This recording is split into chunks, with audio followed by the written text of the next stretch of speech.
igreja com a paz do Senhor. Amém. Abra sua Bíblia, por favor. Evangelho já lido nessa noite, o Evangelho escrito por Lucas, capítulo de número 23. O Evangelho de Lucas já foi lido nessa noite no capítulo 15, mas agora nós vamos ler o capítulo de número 23, a partir do versículo de número 32.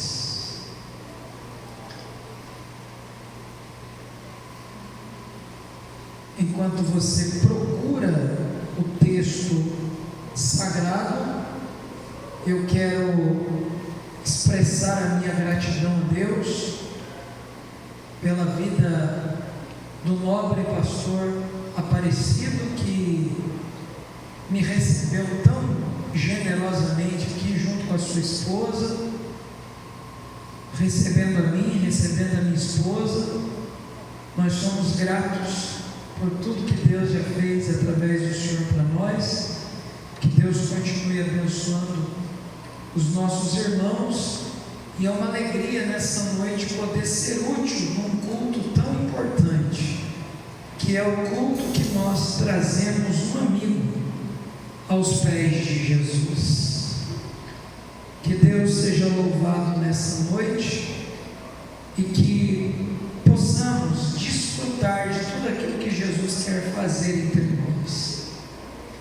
O texto sagrado diz assim: e também conduziram outros dois que eram malfeitores para com ele serem mortos. E quando chegaram ao lugar chamado Caveira, ou Monte Calvário, ali o crucificaram, e aos malfeitores um à direita, outro à esquerda. Versículo 38. E também por cima dele estava um título, uma declaração em letras gregas, romanas e hebraicas: este é o Rei dos Judeus. Um dos malfeitores que estava pendurado zombava dele, dizendo: se tu és o Cristo, salva-te a ti mesmo e a nós. Respondendo, porém, o outro repreendeu, dizendo: tu ainda nem temes a Deus, estando na mesma condenação? Nós, na verdade, com justiça, porque recebemos o que os nossos feitos, nossos atos merecem, mas este nenhum mal fez. Então disse a Jesus: Senhor, lembra-te de mim quando entrares no seu reino. E Jesus respondeu: em verdade te digo que hoje estarás comigo no paraíso.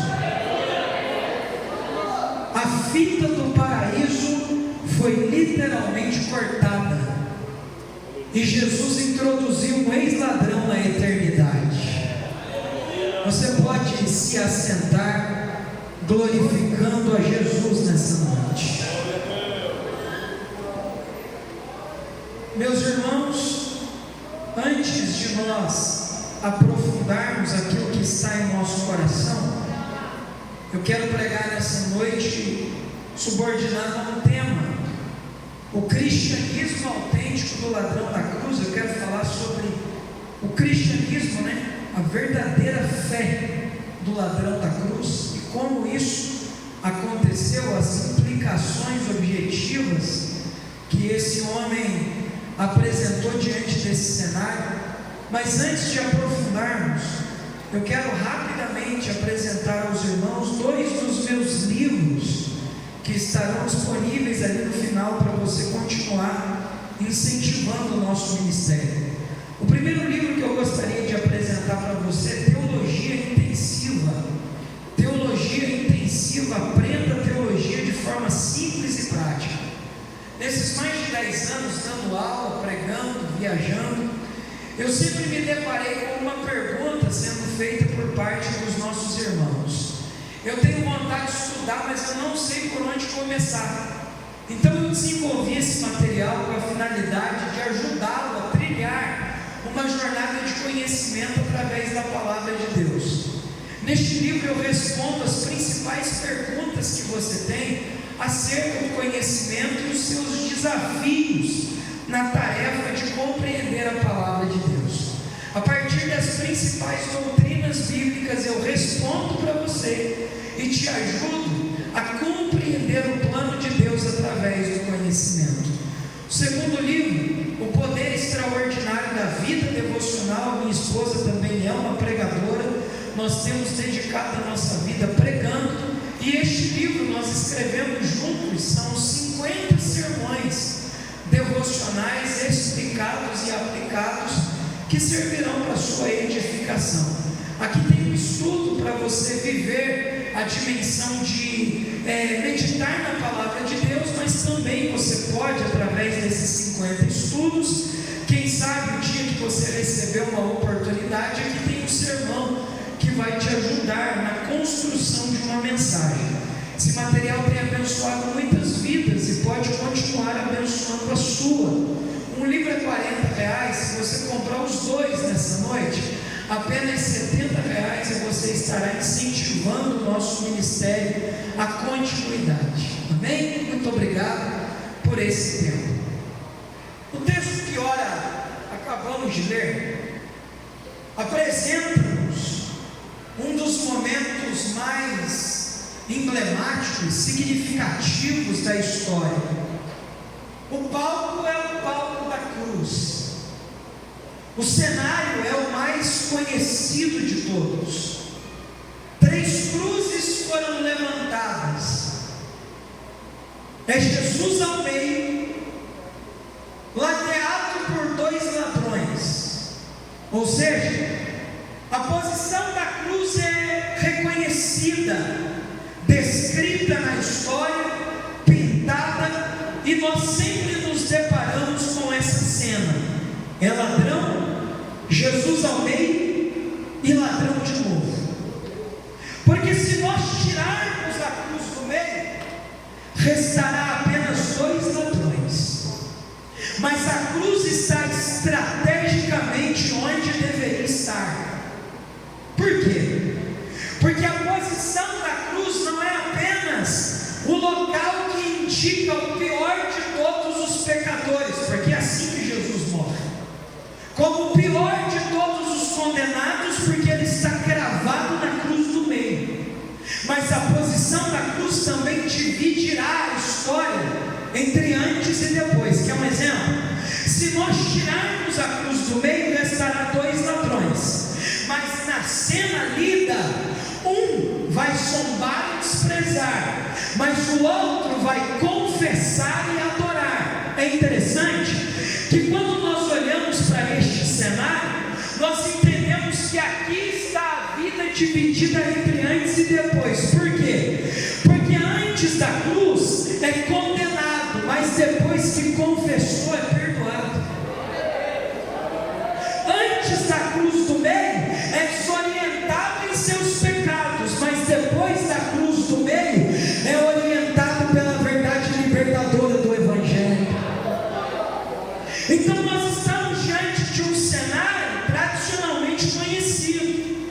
E quando eu falo que esse ladrão, esse ex-ladrão apresenta algumas características que evidenciam uma fé verdadeira, é porque diante dessa cena nós temos algumas lições que podem servir para a nossa edificação. E para você, querido amigo que está nos visitando nessa noite, Jesus está te dando uma oportunidade, como deu para esse homem, a oportunidade de você contemplar em Jesus a esperança da sua vida, entendendo que a vida não acaba dentro de um sepulcro, a vida não termina em sofrimento, mas depois da mensagem da cruz, nós entendemos que existe uma vida eterna, e essa vida é plena por causa de Jesus o Cristo. Deus gosta de começos, Deus gosta de inícios, e isso é tão verdade que a vida será apresentada dentro do plano bíblico através do Gênesis. E olha que interessante, a Bíblia inicia dizendo que no princípio criou Deus o céu e a terra. Agora é interessante que no primeiro dia criacional até o quinto dia criacional, você vai descobrir que Deus vai criando todas as coisas, e Ele vai dizendo, mais ou menos assim, o que está sendo criado é bom, mas para mim comparar algo e chamar que isso é bom e isso é ruim, eu preciso comparar com algo. Só que já que Deus cria todas as coisas a partir do nada, logo Ele não está usando um grau de comparação para dizer que o primeiro dia é bom, o segundo dia é bom, o terceiro dia, todos os dias criacionais são bons. Ele não está comparando nada, é porque a essência de quem está criando é boa, quem está criando é bom eternamente, então é por isso que Ele define tudo que está sendo criado como bom. Só que agora tem algo a ser pensado aqui nessa noite. Do primeiro ao quinto dia, tudo que o homem depende, o homem só vai ser criado no sexto. Agora preste atenção nisso. Do primeiro ao quinto dia, Deus cria tudo aquilo que o homem aparentemente tem necessidade. Ele cria as árvores, Ele cria os animais que posteriormente também servirão de alimentos ao homem. Ele vai criando tudo que corresponde às necessidades vitais do homem, e o homem só vai ser criado no sexto dia. Logo, nós já aprendemos uma lição: o homem é criado sem a necessidade de nada, porque quando o homem é criado, tudo está aparentemente pronto, e quem descortinou isso aqui é o próprio Criador, que está dizendo ao homem: você não tem necessidade de nada, a única coisa que você precisa é me adorar e se relacionar comigo, porque esse é o propósito da criação, que o homem entenda no Criador, no seu Deus, o plano de relacionamento. Deus cria o homem para que o homem se relacione. Agora é interessante, qual é o primeiro dia completo do homem na história? O sétimo dia, porque ele foi criado no sexto. E qual é o sétimo dia na ordem criacional? O dia do descanso. E aqui nós aprendemos algo. Normalmente as pessoas têm o costume, a tradição de dizer que o homem foi criado para o trabalho, mas o primeiro dia completo do homem não foi trabalhando, foi descansando. Sabe por quê? Deus não está criando o homem para a preguiça, Deus não está criando o homem para um estado inerte, Deus está criando o homem para que ele entenda: você vai desfrutar da minha presença se você se relacionar comigo, e tem mais, você não tem necessidade de nada, porque tudo está pronto.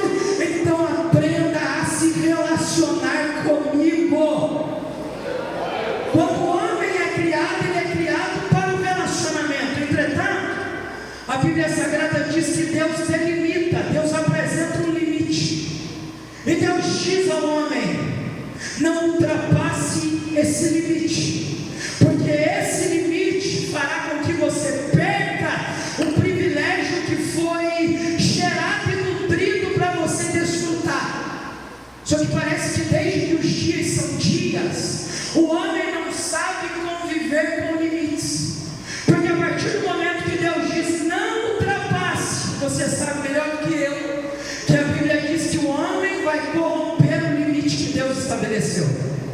E depois que o homem corrompe esse limite, a Bíblia diz que o homem é retirado junto com a mulher, porque ambos pecaram. E o profeta disse que o pecado é o que causa separação entre Deus e o homem. Agora, por causa do pecado, o homem sai daquele ambiente que ele foi criado para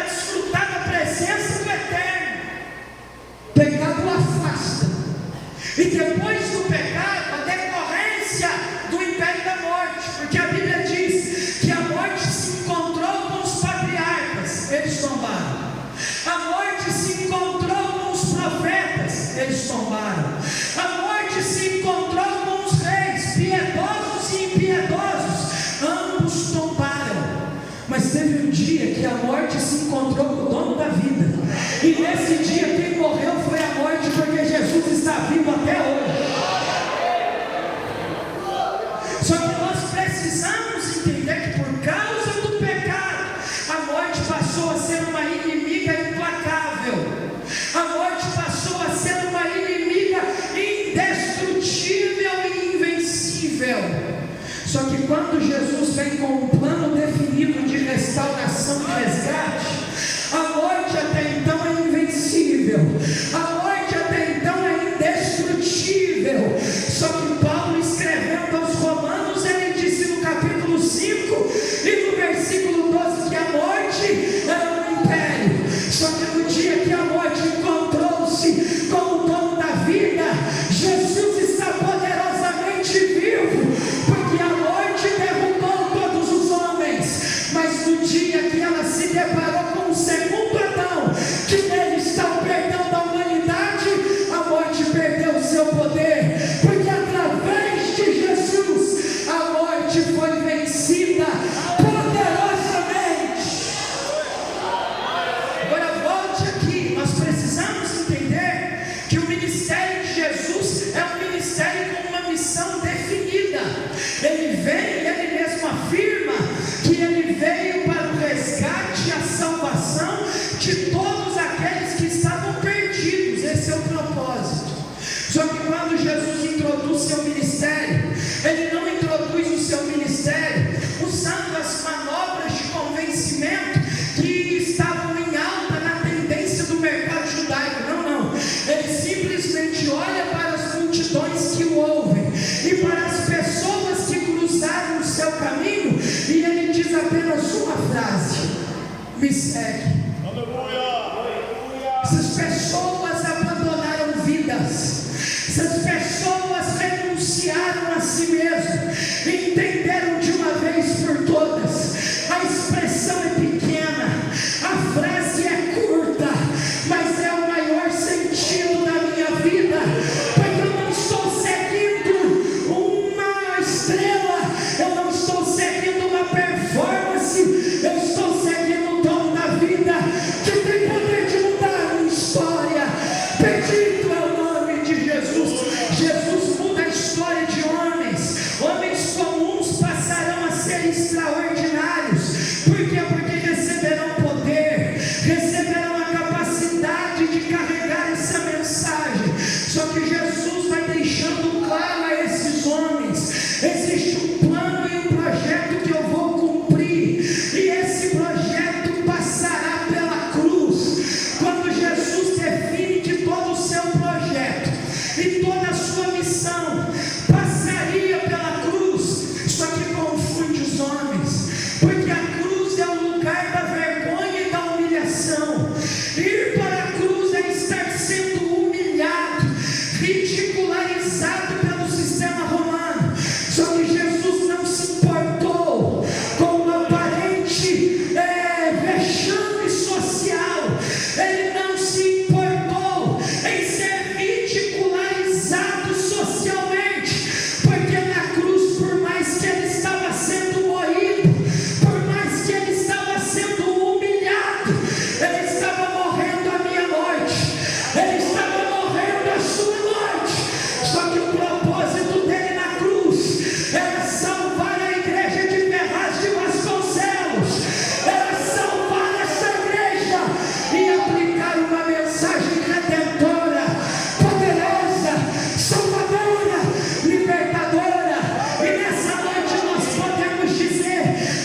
o pecado afasta. Jesus vem com a sua missão, e agora ele está no alto do madeiro. Ele tem aproximadamente 468 cortes nesse episódio. Como assim? Me explica, te explico. Jesus foi condenado a uma sessão torturante de 39 chibatadas. A chibata que foi deferida, golpes em Jesus, chamava-se azorrague. O azorrague é uma espécie de um chicote de couro, que em cada uma das suas pontas havia ossos de animais triturados e fragmentos de metal pontiagudo, que propiciava ao carrasco quando ferisse o condenado. Imediatamente 12 ferimentos, 39 vezes 12 pontas, 468 cortes. Só que tem um detalhe: ele não abriu a sua boca. Nesse instante, para aumentar a sua dor, ele tem uma espécie de uma coroa de espinhos colocada na cabeça, como uma proposta de debochar dele. E ele não abriu a sua boca. As suas vestes foram rasgadas, e ele está em silêncio. Ele carregou a haste de um madeiro que não era dele, era de um homem de aproximadamente 2 metros de altura, chamado Barrabás. Ele está completamente desfigurado, mas ele não abriu a sua boca. Ele está agora, para aumentar a sua dor, ele tem uma espécie de um fragmento de metal, comparado a um prego, ultrapassando a sua mão direita, ultrapassando a sua mão esquerda. Seus pés foram unidos por um prego, e ele permanece em silêncio. Ele está no alto da cruz. 3 cruzes foram levantadas, e eu disse: é ladrão, Jesus ao meio e ladrão de novo. Eu vou trocar a palavra ladrão para pecadores. No centro da história, o justo, mas em ambos os lados o pecado. E a primeira lição que eu gostaria de pensar com você, sobre as verdades que caracterizam a fé desse homem, é que a cruz nos coloca diante de uma decisão. Preste atenção. Os versículos 39 e 40 dizem de forma muito clara: um zombou e desprezou, o outro confessou e reconheceu a si mesmo. Porque diante da cruz não cabe neutralidade. Desculpa, eu preciso pregar o Evangelho. Diante da cruz não cabe neutralidade. Ou você é o que despreza, ou você é o que confessa. A pergunta dessa noite é gritante, não pelo pregador sem voz, mas a pergunta dessa noite é gritante dos céus para você. Quem é você diante da cruz? O que despreza ou o que confessa? Porque aqueles que confessam, eles tomaram uma decisão que os certificam diante do plano da eternidade. Mas aqueles que o desprezam, entenda uma coisa: dizer sim ou não pode mudar muita coisa na sua vida.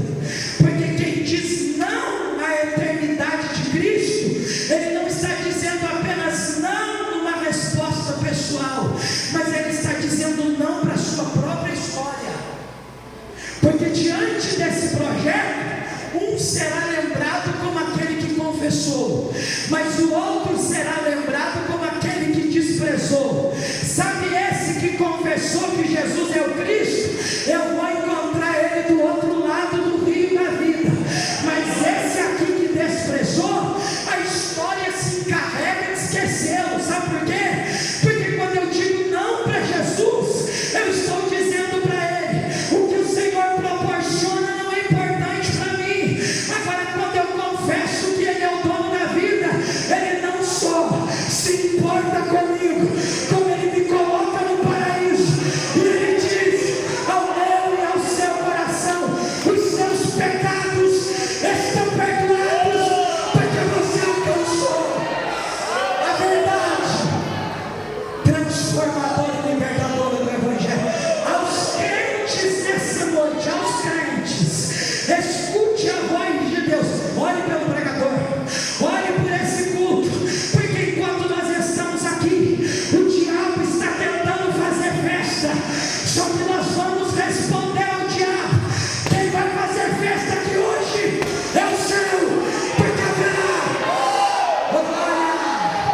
mesma distância, ambos estão no mesmo lugar de sofrimento, porque a cruz, para aquele que está no meio e para aqueles que estão ao seu lado, o sofrimento e a vergonha é a mesma. Estar pendurado no madeiro é um sinônimo de deboche por parte de Roma. É Roma dizendo: somos nós que silenciamos os homens. Então perceba, o grau de aproximação é o mesmo, o lugar que se encontram também é o mesmo, mas as decisões não são as mesmas. Oh, glória ao nome de Jesus. Nessa noite eu não tenho poder de convencer a sua decisão. Nessa noite eu não tenho poder de implicar a você uma decisão, mas eu posso dizer para você: o lugar é o mesmo, o ambiente é o mesmo e a cruz ainda é a mesma. Então reconheça que por causa de Jesus nós não estamos aqui condenados, mas perdoados, porque Ele revelou o seu amor por nós.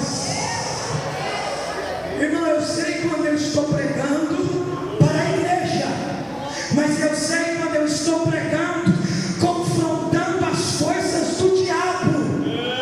Eu não estou preocupado com a aprovação aqui nessa noite. Eu não estou preocupado com a sua nota, tirou 10, tirou 0, porque eu não vim aqui para receber nota da terra. Eu vim aqui pregar que Jesus salva. Jesus salva.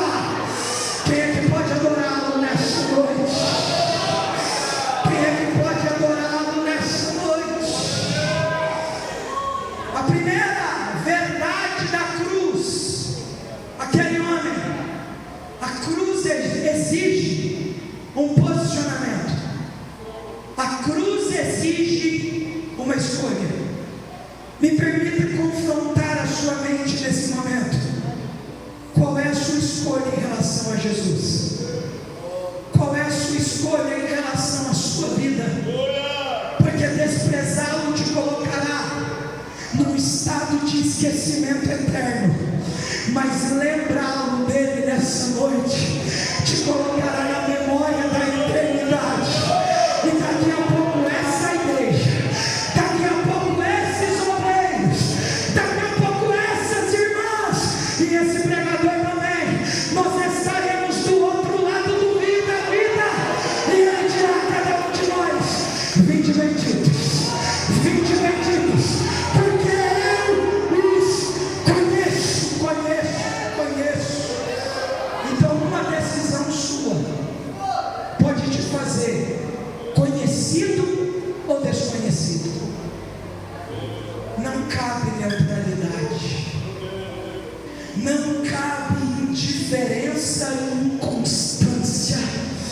Nessa noite cabe uma decisão que pode certificar a história da sua vida. Nessa noite o Senhor te chama para uma decisão certeira acerca da sua vida. Segunda verdade dessa mensagem: primeiro, o pecador, o ladrão ou qualquer pecador descrito na história precisou tomar uma decisão. A segunda, a cruz nos faz encarar nossos pecados e assim mesmo, porque diante da cruz ninguém é melhor do que ninguém. Diante da cruz estamos todos nivelados na mesma altura. Diante da cruz é médico, mas é pecador. Diante da cruz é servente, mas é pecador. Diante da cruz é do alto escalão da sociedade, mas diante da cruz também pode ser do baixo escalão. Só que todos teremos que encarar a si mesmo e entender de uma vez por todas: foi por causa dos meus pecados, foi por causa dos meus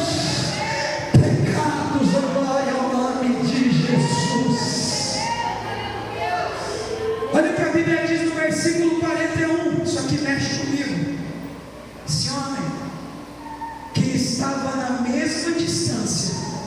Esse homem que teve uma decisão, uma escolha, agora ele olha para si mesmo e diz: nós, na verdade, com justiça recebemos. Olha o que ele está dizendo. Ele está dizendo para Jesus naquele momento e para a vida: eu não estou apresentando nenhuma justificativa, porque nada que eu fale justifica a minha vida. Ele não está naquele momento se comparando em grau de pecado menor ou maior, mas ele reconhece: eu mereço onde estou. Olha a terceira grande verdade. Ele reconhece, em outras palavras: eu mereço estar onde estou. Por que esse homem está dizendo? Por que esse homem está repreendendo quem zombou? Porque no critério de quem zombou, está dizendo mais ou menos assim: se ele é o Cristo, ele pode nos inibir do sofrimento, ele pode cancelar a sentença. Só que o que ele não sabia é que Jesus estava dizendo para aquele homem o que o outro entendeu: você está onde está, porque as suas decisões o trouxeram a esse ambiente. Mas agora esse homem não terceiriza as responsabilidades. Ele não justifica o lugar que está porque alguém errou. Ele não justifica seus erros porque tentou ignorar outros. Mas ele olha para si mesmo e diz: eu mereço o lugar que eu estou, porque eu sou pecador. Quando ele diz assim: nós na verdade com justiça recebemos, sabe o que ele está dizendo? Ainda que os atos de punição sejam cruéis, sejam completamente, do ponto de vista humano, punitivos, ele está dizendo: as minhas decisões apresentaram as consequências do que eu fiz. Eu mereço as minhas consequências, eu mereço as minhas decisões. Só que ele olha para a cruz do meio e ele diz assim: este aqui, meu Deus, este da cruz do meio, ele não merece os açoites que sofreu, ele não merece a cruz que está sobre os seus ombros, ele não merece a punição que recebeu, porque ele é santo, eu sou pecador, ele é puro, eu sou impuro, ele é reto, eu sou tão distorcido. Então ele olha para a cruz e ele diz: nós merecemos com justiça. Isso aqui é poderoso, porque ele não está justificando, ele não está mascarando os pecados, ele não está terceirizando, mas ele está olhando para a cruz do meio e dizendo: ó Cristo da cruz do meio, eu mereço tudo o que está acontecendo comigo, eu mereço as minhas punições, mas tu és inocente, tu és reto, tu és puro, e em ti está a verdade do Evangelho. A justiça que não está nas mãos de Roma, ela procede da sua essência. O primeiro passo para a salvação é parar de fugir da própria condenação, porque todos pecaram e todos estão sentenciados a estarem distante do plano da misericórdia. Mas é através de Jesus que revelou misericórdia, e a palavra misericórdia são coisas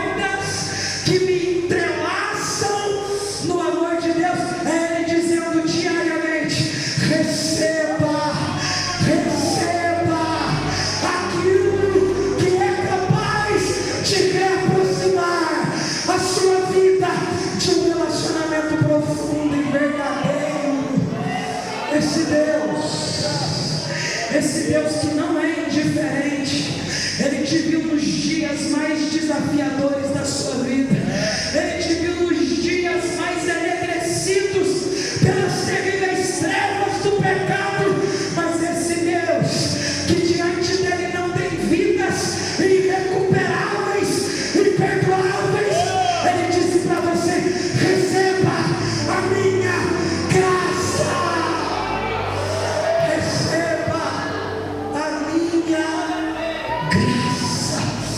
Só quem foi alcançado por essa graça, só quem foi encontrado por esse amor. Um dia você estava escanteado na jornada da vida, um dia você era um pecador, completamente desfigurado por aquilo que o pecado deixou em você, mas o Santo Cristo veio na tua direção e Ele disse: receba a minha paz, receba a minha paz. Só quem foi alcançado, só quem foi. Eu não estou pregando o Evangelho, eu não estou pregando chave, eu não estou pregando apartamento, mas eu estou pregando que é por causa de Jesus, é através de Jesus. Receba nessa noite essa verdade que te encoraja a reconhecer a si mesmo, porque o maior inimigo do homem não é aquilo que está ao lado, mas é aquilo que está dentro dele. Nós não fugimos dos outros, primeiro nós fugimos de si próprio. Nem o nome que eu tenho é meu, porque quem chama o meu nome é o outro. Mas nós queremos nos reduzir ao ego, à vaidade, se escondendo em si. Então me permita dizer para você nessa noite: Jesus está indo nos esconderijos da sua alma, e Ele está dizendo para você hoje: vem para fora, vem para fora, receba essa verdade que te alimenta.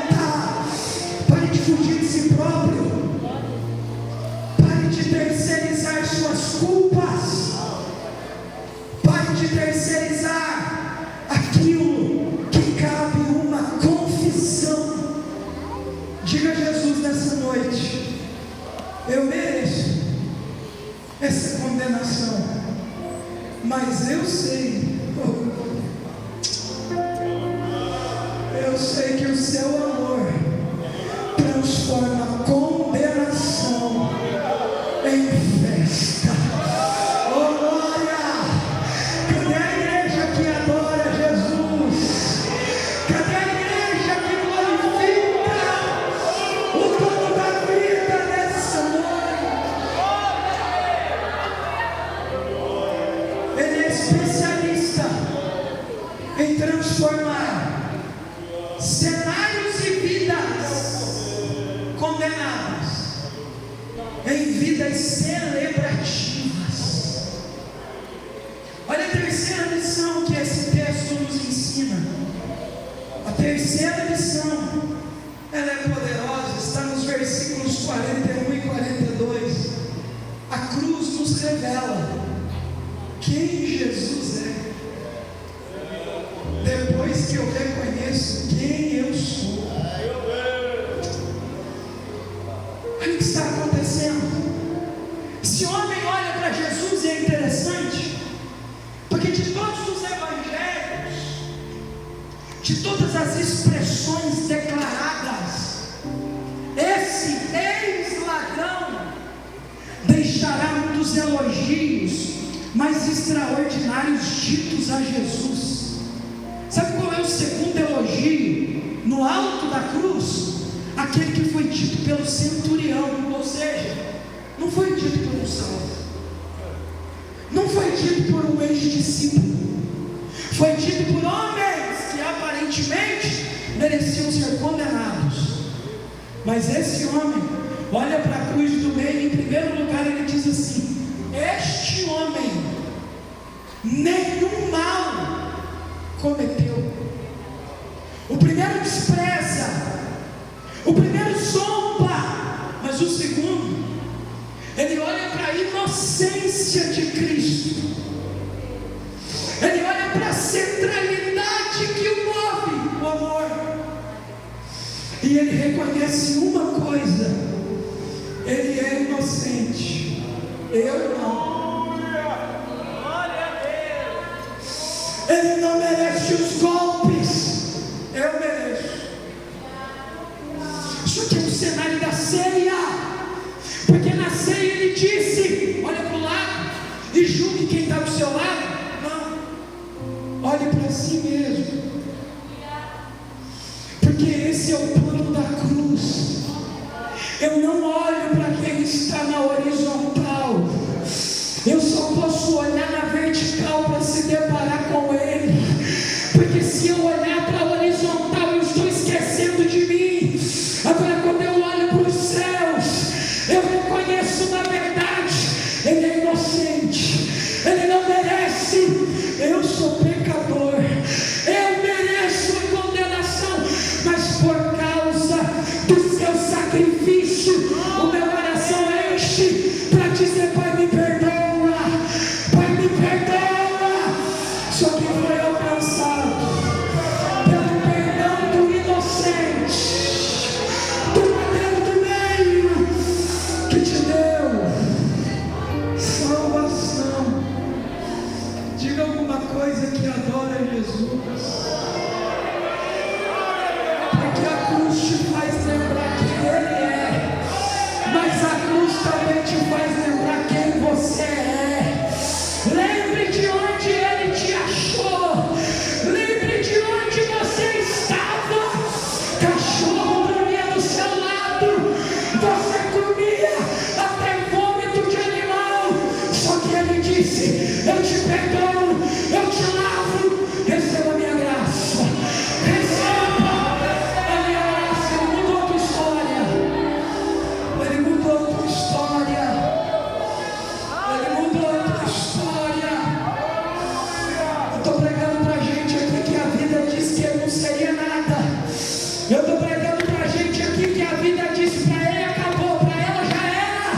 Eu estou pregando para a gente aqui que o diabo disse: ele vai morrer ceifado nos pecados.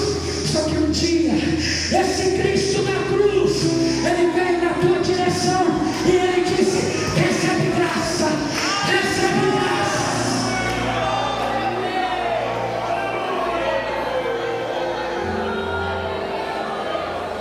Deus do céu, a hora vai embora. Primeiro, ele expressa um elogio: este nem mal fez. E interpretativamente falando, isso aqui mexe com o pregador. Quando você vai interpretar o elogio, ele não é apenas palavras lançadas, mas naquele momento, o que ele expressa, Jesus recebe como adoração. Ou seja, no lugar da condenação, na cruz que poderia envergonhá-lo, ele consegue ainda puxar o ar e dizer: ele é inocente, ele é inocente. Só que Jesus não recebe isso apenas como um elogio da boca para fora, mas como uma adoração. E quando ele é adorado, acontece a segunda coisa, porque primeiro ele só é um inocente, mas agora aquele homem olha para a cruz do meio e diz: Senhor,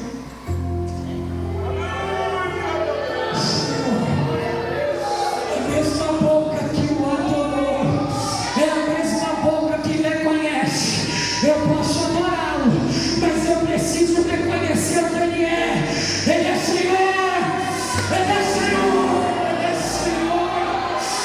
Só quem já o reconheceu, só quem já o reconheceu. Quarta lição, vamos correr, vamos correr, vamos correr.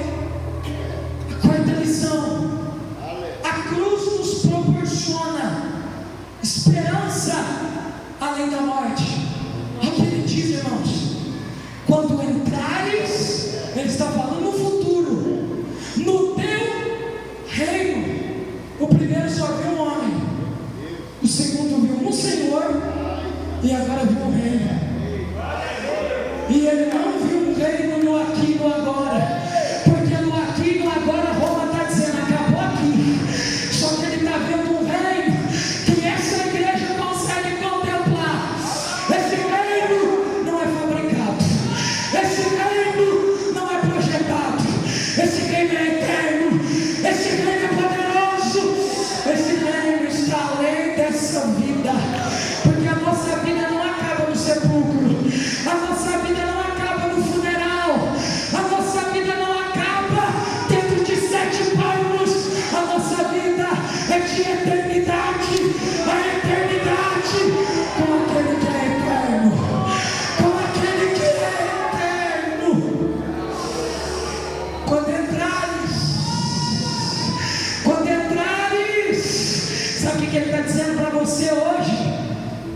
E eu encerro. A cruz declara o nosso destino eterno. Olha o que ele vai dizer para Jesus: eu sei que você tem um reino, agora lembra de mim. Mas primeiro ele reconheceu a si próprio. Ele reconheceu, ele adorou. Ele sabe que ele tem um reino que não acaba na cruz, que ele tem um reino que é maior do que os homens. Aí, irmãos, ele não é bobo. Ele entendeu: eu estou diante do cenário da minha vida. Enquanto tem um que está desprezando, eu quero entender uma coisa: se em cima da cabeça dele está escrito que ele é rei dos judeus, ele tem reino. E se ele tem reino, eu não vou perder a minha oportunidade. Lembra de mim, lembra de mim, lembra de mim. Aí Jesus vai dizer para ele: hoje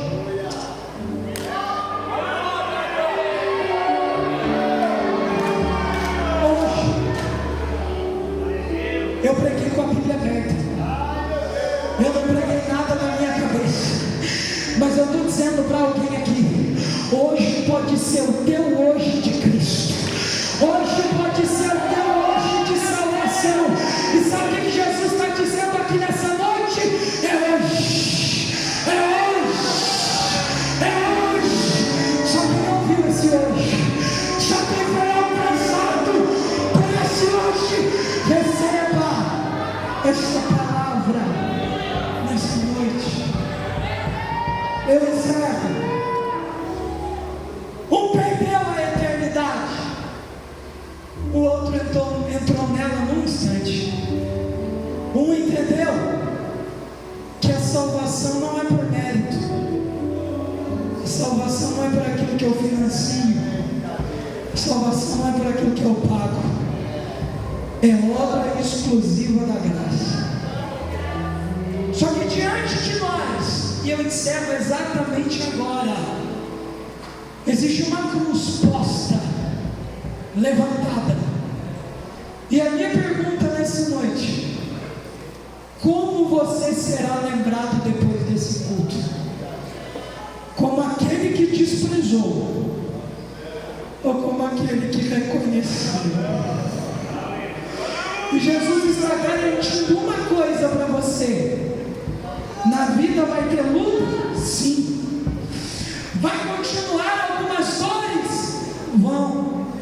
Só que a diferença, depois que você ouviu o hoje dele, é que você não enfrenta mais nada sozinho. É que você não enfrenta mais nada pelo viés da adversidade. Porque ele está dizendo para você: eu fiz um ato de parceria com você. Daqui para lá a gente não caminha sozinho mais, porque a minha graça vai contigo.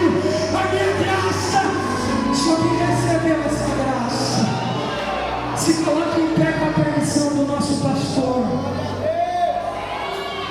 E agora eu preciso dizer isso nessa noite: a cruz está levantada entre os homens. E eu repito uma fala aqui nessa noite, não é porque você não entendeu, é porque Jesus está falando com a sua alma. Como você quer ser lembrado depois desse culto? Como aquele que desprezou, e a história se encarregou de silenciá-lo na morte?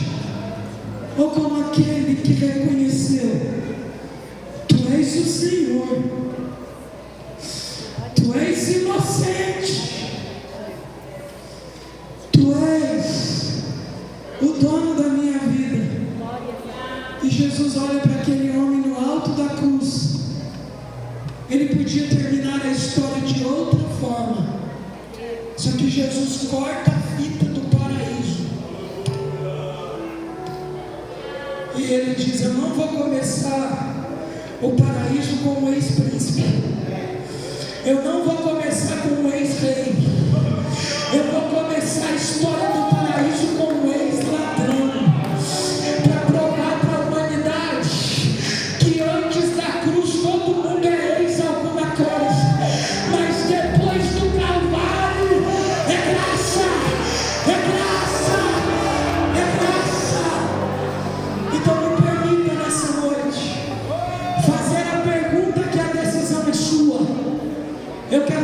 você nessa noite. Onde está a primeira pessoa que quer ser lembrado depois desse culto como um salvo em Cristo Jesus? Como alguém que veio para esse culto